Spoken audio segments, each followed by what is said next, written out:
Hello everyone, welcome to my YouTube channel K-Drama Stopover, your one-stop all the Korean drama reviews. Today we are diving into the most watched K-Drama of 2024, Queen of Tears. Stick around till the end to find out if this series is worth watching or you have to skip the series. This series has broken multiple records. It's been watched by 1 billion viewers.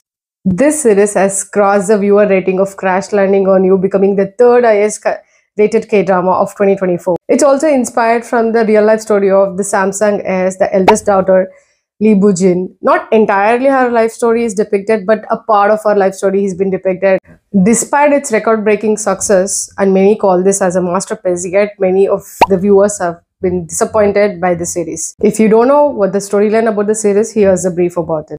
Queen of Tears is a story of a couple who were madly in love with each other, got married, but right now their marriage is in crisis and they're trying to fight against all the odds to stay together in this marriage. Hong Hae-in is a chaebol has of Queen's group, wherein Hyun-woo working for the same group as a legal director. After being married for 3 years, Hyun-woo wants to get divorced and is trying to break this news to Hong Hae-in. How he breaks the news and what happens next is the heart of the drama that you need to watch. So I'm going to tell you about the good and bad parts of the drama so that you can decide at the end if you need to watch it or skip it.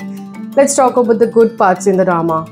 Number 1. The actor, actress and all the supporting characters were incredible. They are well known in the industry. This gave the series a bang-on start. This is a classic Makejang, a family melodrama which keeps you entertained from the start till the end, and we have got a family drama after a very long break.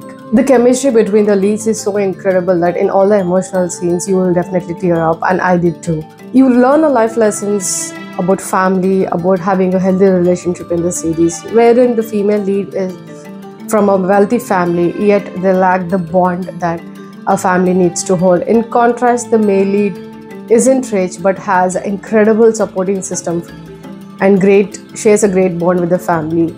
So that was the good part. Now let's talk about the bad part. Number 1, the cast. Yes, the cast. The cast was incredible and the acting was very natural, but the characters were very underdeveloped.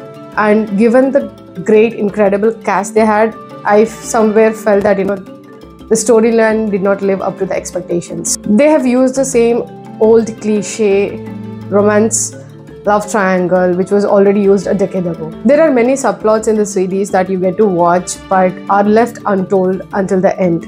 Number 4, the writing. The writing felt so poor that you can predict the upcoming scenes in the series. You will get to know if you watch the series.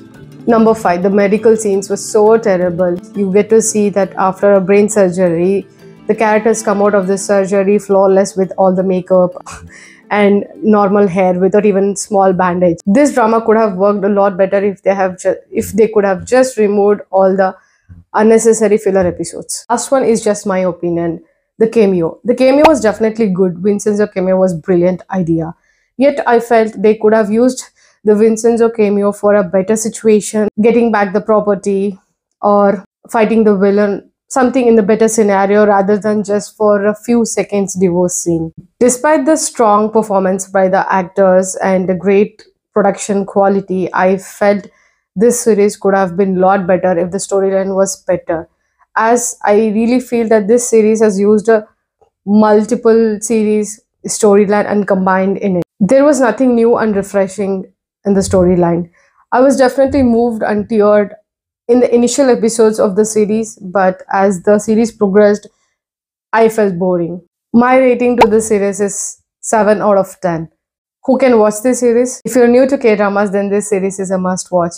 But if you're somebody who has watched many love triangles, romantic cliches, and the stories where the leads die and come back to the life normally, then you can probably skip this one. If you're new to this channel and want to see more such reviews, don't forget to subscribe, like, and support.